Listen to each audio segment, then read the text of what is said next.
Master's Good Affinity with Sentient Beings, Part 3 of 6, on Between Master and Disciples, given in English on November 11th, 2018 in Sihu, Taiwan, also known as Formosa.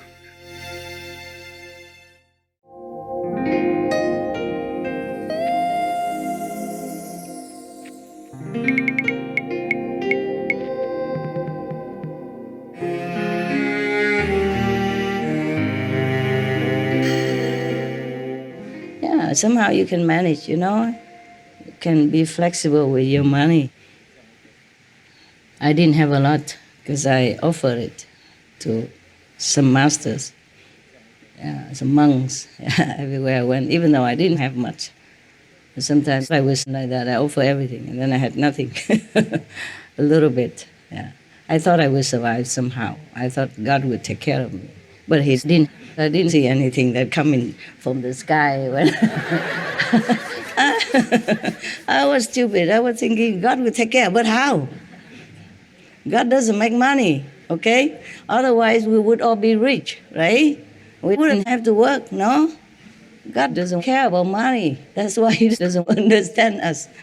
That's why somebody has to come down here, live like you, suffer with you, going through up and down, everything with you. That's the price to pay. And somebody asked me, if you're a master, how come you don't have any magic power? Prove it to me that you're a master. Do something. I said, what? Hula hoop? I do what? Yeah? I have hands, okay? I have a brain. I have feet. I have a functional body and a very intelligent mind. Why would I need God to do anything for me? Just to take care of my little physical body, this. You understand me? Oh yeah, now and then maybe you have some miracle if you're in a desperate situation. But I won't let myself get into a desperate situation and then become a beggar for God's mercy. That's not right. God has done a lot already. God created all of you, look at you, and make a lot of trouble already for Him. Why would I also come and say, hey, me too, add me to your problem list? You got that? Yeah. Let's be fair, no? God created and took care of the whole creation, yeah? And gave us so many things already, no? It's just we are sometimes lazy, don't do anything good. Just do anything bad even, some bad thing even, and make trouble. And then blame God for everything. Like today, I ate a lot before I came. So my clothes feel very tight. That's my problem. It's not God's problem, is it? If I had not eaten so much, I would have looked better in these clothes. I knew it too late. I just explained before already, right? Have you heard it or translated? Yeah, I won't repeat again. It's a very shameful thing. But for so many days I didn't have a good appetite, And today I cooked something for myself. I thought I would feel better, because I didn't sleep much and I didn't rest much and have a lot of stress and work recently, So I thought, okay, I spoiled myself by cooking congee, rice soup.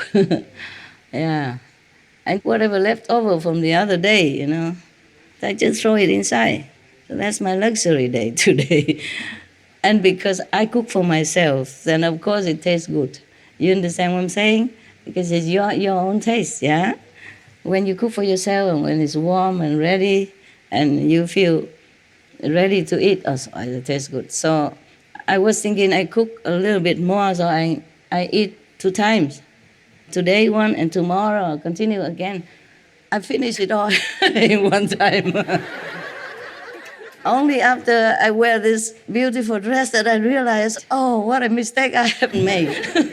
I could eat just a little bit and come back to eat later, But when you have appetite, when something you like, and you just continue without thinking, it's all your fault, all your fault. If you're not here, would I have to suffer like this, It's not God's fault, it's your fault. Human made, right? Yeah, it's all your fault. You made it. Yeah. Anyway, have you eaten yet? Breakfast? Yeah? Yes. Okay. Hey, we have only two meals here, maximum, okay? So just drooling and waiting, okay? I'm going soon, so you can eat, don't worry. What do you mean no? I'm busting inside my dress. Okay. Not too bad, really. Yeah. Yeah, I didn't think I would fit in this kind of dress anymore at my age. I haven't worn this for a long time. This kind, you know? I always wear loose, you know, right? You're getting older, right? More freedom and comfort is the best. It's not about looks anymore, right? It's freedom. But I didn't know this dress was so small. It looked so big hanging in there, you know, flat. So it was big. I thought it was similar to what I used to wear all the time. I took it to my area and wore it, and I said, oh, are you going down like this? With all the buttons, it doesn't fit together anymore. How are you going to go down?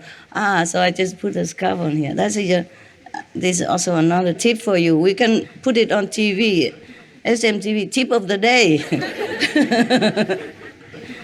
If you happen to eat too much and you still want to look nice and tidy, then you wear a scarf in the front and tie it like this so that it stays right where the buttons are.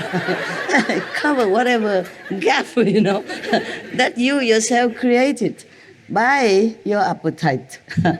Oh, but I'm very happy, you know what? A long time I haven't eaten such a beautiful, tasty meal because I mostly don't have enough time to cook a lot. Yeah, just eat what's simple from the fridge or whatever they give. Yeah, but it's not hot anymore. Yeah, because sometimes people bring food for me. Yeah, but then I'm too busy, and then I feel I could eat. You know, sometimes feel hungry, but then I think no, you know, time. You know, time pressure. I have to finish the job first, and by the time I finish my job, I'm over hungry or something. It doesn't taste good anymore. Also, the food became cold. Yeah.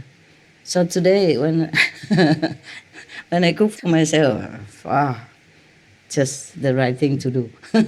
It's just the clothes are not right. It's not me. Okay? I deserve some good food sometimes. Cook for myself, right? It's the clothes the problem. This is the problem, right? Yeah. You are the problem. There. You came for Buddhist teaching, Catholic teaching, and you hear only food. Don't worry, just relax, okay? You will get home, okay? You will get home sooner or later.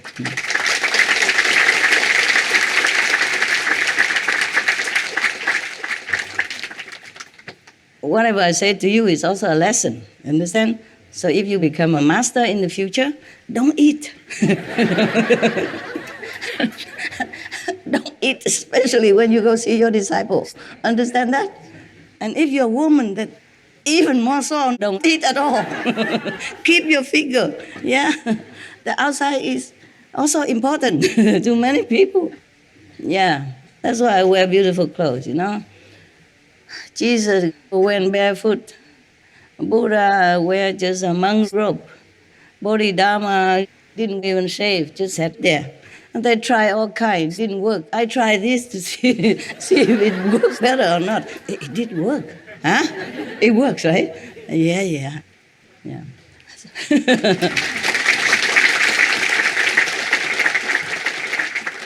It's very convenient, see? I have the nice clothes that I design, most of them, and I can wear it beautifully, I also can sell it, you see? Huh? Two businesses in one contract. Yeah, so I earn money, look good at the same time, huh? And people like to see me. See that? Yeah, so I thought maybe in the future, if you become Buddha, wear nice clothes. Okay? Put some makeup on, everything. High heels, okay? Yeah, then maybe it works, yeah? Yeah, what for people go to see movies, all the beautiful movie stars? People like beauty, no? Maybe like that. So I'm going to, well, I don't think they listen, but I want to advise all the masters to wear nice clothes. Yeah? just don't eat before you go out to see disciples. Before the satsang, Sunday don't eat at all. Until you finish, go home. But sometimes I work so hard that I don't have time to eat. And when I want to eat, I'm too tired. I just drop or sitting there, struggle whether or not to eat or to go sleep. And then the body is too tired, so the body wins. So I say, okay, never mind, you can still eat tomorrow. Yeah. And now just take a rest like that. Because if I keep eating all the time, I think these clothes, I can't even look at them, not to talk about wearing them. You see, even though it has a little gap between the buttons, I still can wear it. Understand me? Yeah. It's good like that. It's good that I don't always have good food and don't have a good appetite. But I try to eat because it's good for the world. Good affinity with many beings when you take in food. That's why Sakyamuni, he went out for alms every day, every morning, being a prince and having so many disciples. Do you think he needed to even go out to beg for food? No. Even if he wanted to, his father would have given him everything he needed. Yeah, he even built a summer palace, a winter palace for him to cool him off, to make him comfortable in all kinds of weather. How would he not bring him food every day? You see what I mean? It's just the Buddha was merciful.